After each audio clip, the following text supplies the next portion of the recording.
Good morning, it's Saturday morning here and we finally got the parts I needed to complete putting the engine together for the Jeep. So I'm gonna go ahead with that. Got the garage door open because it's nice, so I got the never-ending construction traffic going on behind me. Also,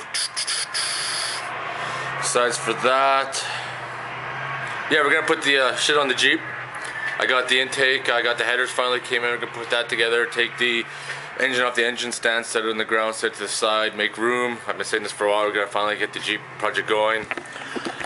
Got the boat home, gonna start working on that. But anyways, here's the headers.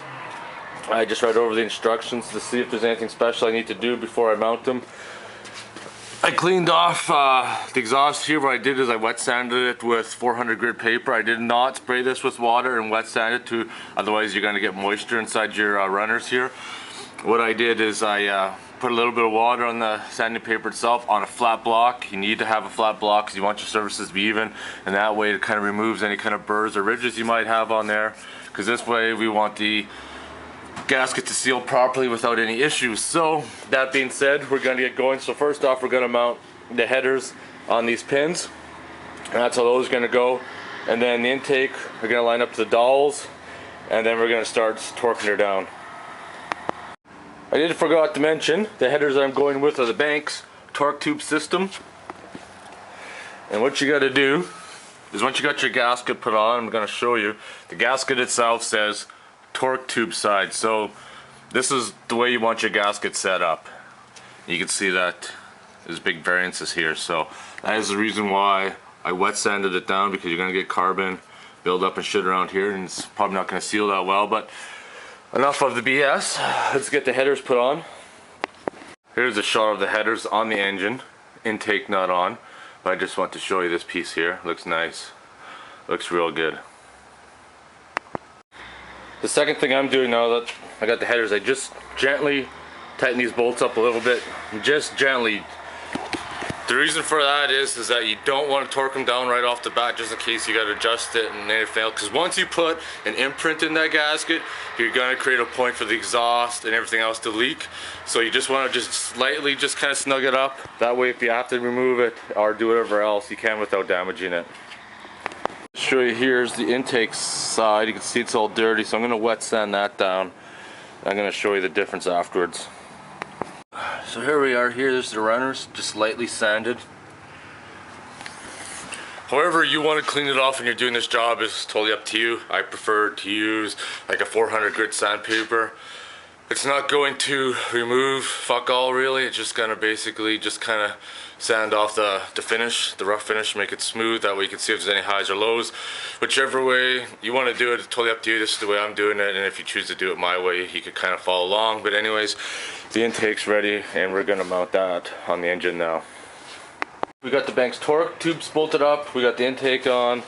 It's actually pretty simple. The only ones that are going to be an awkward ones are the ones that are located in the center here. I'll try to,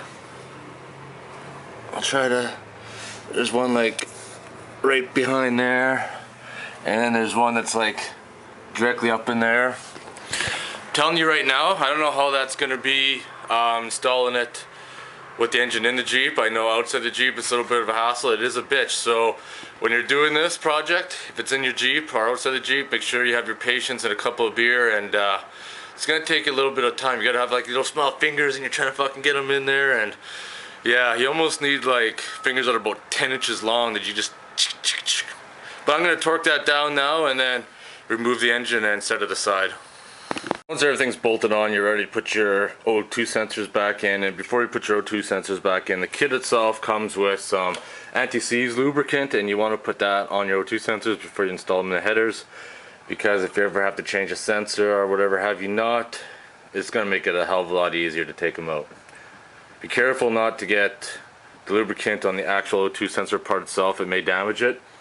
So I'm going to put these in, and then it's going to be pretty much it for now. And I've been making some room to get the Jeep fit inside here. We got the engine on the ground, ready to be installed. Got the boat home, gonna do some work on the boat, but gonna take the bike out for a rip. So I'm gonna end this video on that subject for right now, for installing the Banks torque tube headers. Stay tuned. for some more Jeep videos. There's probably going to be a whole bunch as we install the engine, install the lift kit, and whatever else comes around, bumpers, winch, any of that crap.